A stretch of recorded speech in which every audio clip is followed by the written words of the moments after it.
आप देख रहे हैं कोर्ट ब्रेकिंग न्यूज। आज सुप्रीम कोर्ट से बड़ी खबर आ रही है।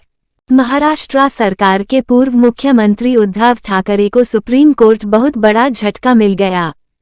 उद्धव ठाकरे ने महाराष्ट्र में बने शिंदे सरकार को चुनौती देते हुए सुप्रीम कोर्ट का रुख किया था। उद्धव ठाकरे ने राज्यपाल के आदेश को भी चुनौती सुप्रीम कोर्ट में दी थी।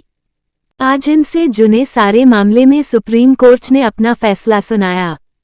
सुप्रीम कोर्ट ने आज माना कि महाराष्ट्र के राज्यपाल ने महाराष्ट्र के वर्तमान मुख्यमंत्री एकनाथ शिंदे, जिन्होंने उस समय सबसे बड़ी पार्टी के रूप में बीजेपी का प्रतिनिधित्व किया था, को राज्य में सरकार बनाने के लिए बुलाना सही था।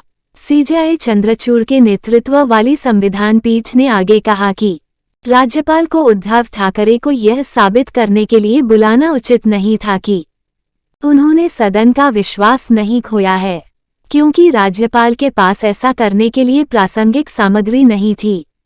यह अदालत पहली बार में भारत के संविधान की 10वीं अनुसूची के तहत अयोग्यता याचिकाओं पर सामान्य रूप से फैसला नहीं कर सकती है।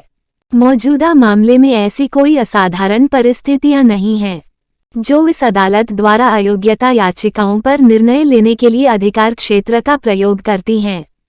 अध्यक्ष को चाहिए एक उचित अवधि के भीतर इन याचिकाओं पर फैसला करें।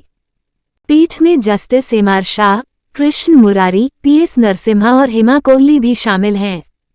शीर्ष अदालत ने आगे कहा कि यह राजनीतिक दल है, न कि विधायक दल, जो व्हिप नियुक्त करता है।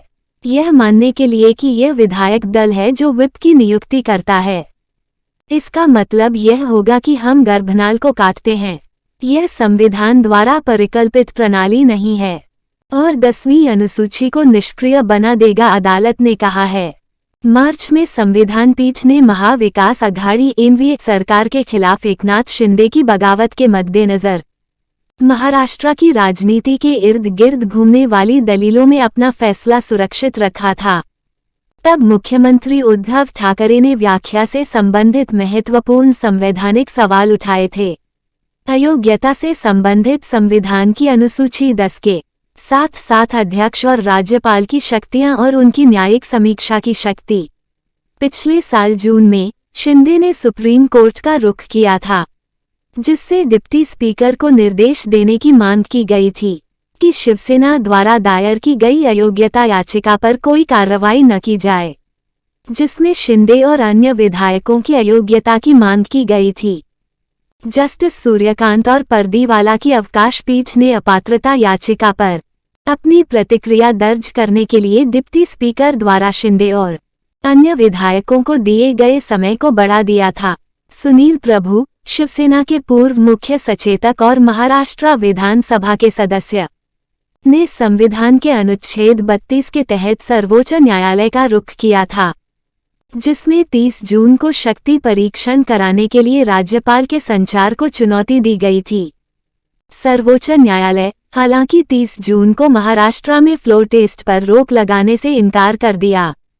29 जून को सुप्रीम कोर्ट में सुनवाई के बाद महाअघाड़ी से शिवसेना विधायक भरत गोगावाले ने शिंदे और अन्य अपराधी विधायकों को अंतरिम उपाय के रूप में महाराष्ट्र विधानसभा की सदस्यता से निलंबित करने की मांग करते हुए एक आवेदन दायर किया था। हालांकि अवकाश पीठ ने याचिका को तत्काल सूचीबद्ध करने से इनकार कर दिया। शिंदे ने 30 जून को महाराष्ट्र के मुख्यमंत्री के रूप में शपथ ली।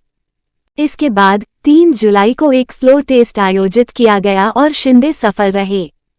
उनके खेमे ने शिवसेना विधायकों को अयोग्य ठहराने की याचिका दायर की, जिन्होंने शक्ति परीक्षण में शिंदे को वोट नहीं दिया था। 11 जुलाई को सुप्रीम कोर्ट ने मौखिक रूप से महाराष्ट्र विधानसभा अध्यक्ष से महाराष्ट्र विधानसभा के सदस्यों की अयोग्यता से संबंधित मामलों पर तब तक निर्णय नहीं लेने के लिए कहा, जब तक कि अयोग्यता की कार्यवाही को चुनौती देने वाले शिवसेना के अयोग्य विधायकों द्वारा दायर याचिकाएं शीर्ष अदालत के समक्ष लंबित नहीं हैं। उद्धव खेमे ने शिंदे को मुख्यमंत्री नियुक्त करने के राज्यपाल के फैसले को भी चुनौती दी थी। सुप्रीम कोर्ट के आदेश के बाद महाराष्ट्र के मुख्यमंत्री शिंदे को एक बहुत बड़ी राहत मिल गई है।